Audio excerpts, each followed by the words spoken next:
그리하여 북쪽의 단에서부터 남쪽 브엘세바에 이르기까지 또 동쪽 길르앗 땅에서도 모든 이스라엘 자손이 쏟아져 나와서 온 회중이 한꺼번에 미스바에서 주님 앞에 모였다. 이때 온 백성 곧 이스라엘 온 지파의 지도자들도 하나님의 백성의 총회에 참석하였다. 칼을 찬 보병도 40만 명이나 모였다. 베냐민 자손은 모든 이스라엘 자손이 미스바로 올라왔다는 소식을 들었다. 그때 이스라엘 자손이 그 레위 사람에게 물었다. 이런 수치스러운 일이 어떻게 일어났는지 말하여 보시오. 그러자 죽은 여자의 남편인 그 레위 사람이 대답하였다. 나는 첩을 데리고 베냐민 사람의 땅에 있는 기브아로 간 적이 있습니다. 하룻밤을 묵을 셈이었습니다. 그날 밤에 기브아 사람들이 몰려와서 나를 해치려고 내가 묵고 있던 집을 둘러쌌습니다. 그들은 나를 죽이려 하였으나 나 대신에 내 첩을 폭행하여 그가 죽었습니다. 내가 나의 첩의 주검을 토막내어 이스라엘이 유산으로 받은 모든 지역으로 보낸 것은 그들이 이스라엘에서 이처럼 음란하고 수치스러운 일을 하였기 때문입니다. 여러분은 모두 이스라엘 자손이 아니십니까? 이제 여러분의 생각과 대책을 내놓으십시오. 그러자 모든 사람이 한꺼번에 일어나서 외쳤다. 우리 가운데서 한 사람도 자기 장막으로 가서는 안 된다. 아무도 집으로 돌아가서는 안 된다. 이제 기브아 사람들에게 우리가 할 일은 이렇다. 제비를 뽑아 그들을 치자. 이스라엘의 모든 지파에서 100명마다 10명을, 1000명마다 100명을, 10,000명마다 1000명을 뽑아서 그들에게 군인들이 먹을 양식을 마련하게 하고 군인들은 베냐민 땅에 있는 기브아로 가서 기브아 사람이 이스라엘 안에서 저지른 이 모든 수치스러운 일을 벌하게 하자. 그리하여 모든 이스라엘 사람이 하나같이 뭉쳐서 그 성읍을 치려고 모였다. 이스라엘의 지파들이 베냐민 온 지파에게 사람을 보내어 이렇게 말을 전하였다. 당신들 가운데서 이런 악한 일이 일어나다니 어찌된 일이오. 그러니 당신들은 이제 기브아에 있는 그 불량배들을 우리 손에 넘겨서 우리가 그들을 죽여 이스라엘에서 이런 악한 일을 없애게 하시오. 그러나 베냐민 자손은 그들의 친족인 이스라엘 자손의 말을 들으려 하지 않았다. 오히려 베냐민 자손은 이스라엘 자손과 싸우러 나가려고 모든 성읍에서 기브아로 모여들었다. 그날에 모여든 베냐민 자손은 기브아의 주민들 가운데서 뽑은 700명 외에도 각 성읍에서 나온 칼을 쓸 줄 아는 사람 26,000명이 합세하였다. 이 모든 사람 가운데서 뽑힌 700명 왼손잡이들은 무림매로 돌을 던져 머리카락도 빗나가지 않고 마치는 사람들이었다. 이스라엘 사람들에게는 베냐민 자손을 제외하고도 칼을 쓸 줄 아는 사람이 40만 명이나 있었는데 그들은 모두 잘 싸우는 용사였다. 이스라엘 자손이 일어나 베델로 올라가서 하나님께 여쭈었다. 우리 가운데 어느 지파가 먼저 올라가서 베냐민 자손과 싸워야 합니까? 주님께서 말씀하셨다. 유다 지파가 먼저 올라가거라. 다음날 아침에 이스라엘 자손이 출동하여 기브아 맞은편에 진을 쳤다. 이스라엘 사람은 베냐민 자손과 싸우려고 나가서 기브아를 마주보고 전투태세를 갖추었다. 그러자 베냐민 자손이 기브아에서 나와 그날에 이스라엘 사람 22,000명을 땅에 쓰러뜨렸다. 그래서 이스라엘 자손은 베델로 올라가서 주님 앞에서 날이 저물도록 목 놓아 울면서 여쭈었다.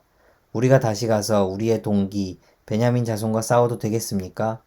그때 주님께서 올라가서 싸워라 하고 말씀하셨다.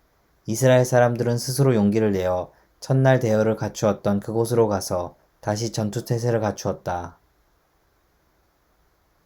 이튿날에 이스라엘 자손이 베냐민 자손을 치려고 가까이 나아갔다.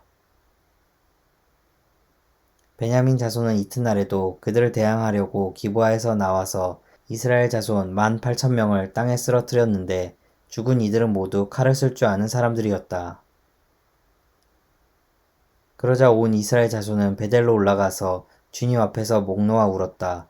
그들은 거기에 앉아서 날이 저물도록 금식하고 주님께 화목제와 번제를 드리고 주님께 여쭈었다. 그때에는 하나님의 언약궤가 베델에 있었고 아론의 손자이며 엘르아살의 아들인 비느하스가 제사장으로 있는 때였다. 우리가 또다시 올라가서 우리의 동기 베냐민 자손과 싸워도 되겠습니까?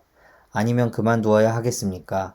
주님께서 말씀하셨다. 올라가거라. 내일은 틀림없이 내가 그들을 너희 손에 넘겨주겠다. 이스라엘이 기브와 둘레에 군인들을 매복시켰다.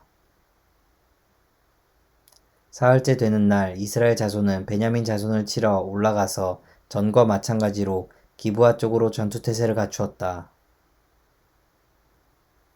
베냐민 자손도 그들을 대항하려고 나왔으나 꿰매 빠져 성읍에서 멀리 떠나게 되었다. 베냐민 자손은 한쪽은 베델로 올라가는 길과 만나고 다른 한쪽은 기브아로 가는 길과 만나는 큰 길과 들에서 전과 같이 이스라엘 자손을 치기 시작하여 그들을 30명가량 죽였다. 그러자 베냐민 자손은 이스라엘 자손이 처음과 같이 자기들에게 지고 있다고 생각하였다. 그러나 이스라엘 자손은 우리가 도망치는 척하여 그들을 성읍에서 큰 길까지 꿰어내자 하고 말하였다. 그때 모든 이스라엘 주력 부대는 자기들이 있던 자리에서 일어나 바알 다말에서 대열을 갖추었으며 이스라엘의 매복 부대는 기브아 주변에 숨어 있다가 거기에서 쏟아져 나왔다. 온 이스라엘에서 뽑힌 10,000명이 기브아 정면에 이르자 전투는 치열해졌다. 그러나 베냐민 자손은 자기들에게 재앙이 미친 것을 알지 못하였다.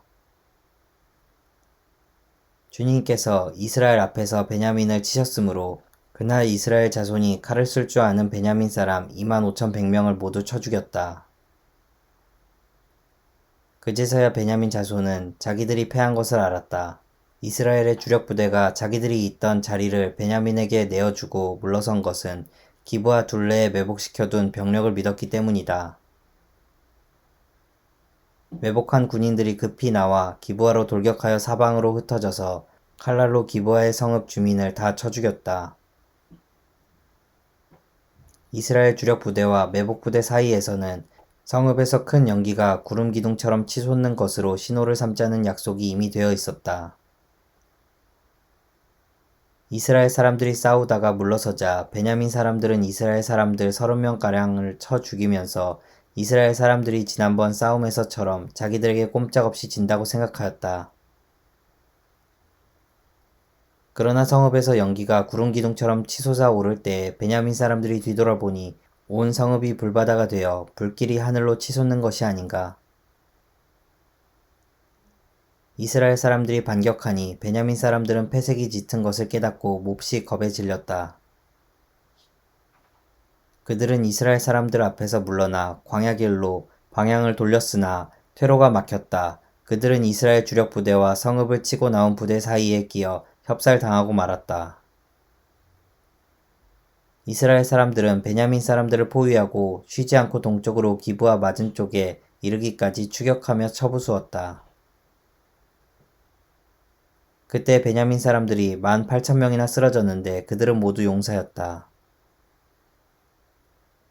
베냐민의 나머지 패잔병은 방향을 바꾸어 광야 쪽 림몬 바위 있는 데까지 도망쳤으나 이스라엘 사람들이 큰 길에서 5,000명을 이삭 줍듯이 모조리 죽이고 기도메까지 쫓아가서 덮쳐 또 2,000명을 죽였다. 베냐민 사람들 가운데서 칼을 쓸 줄 아는 사람 25,000명이 그날 모두 쓰러졌는데 그들은 모두 용사들이었다. 그러나 600명은 방향을 돌려 광야 쪽 림몬 바위까지 도망쳐서 넉 달을 그 림몬 바위 있는 곳에서 숨어 살았다. 이스라엘 사람들은 다시 베냐민 자손에게로 돌아와서 그 성읍에서 사람이나 가축할 것 없이 닥치는 대로 모두 칼로 쳐서 죽였다. 그들은 그 일대의 성읍도 모두 불살랐다.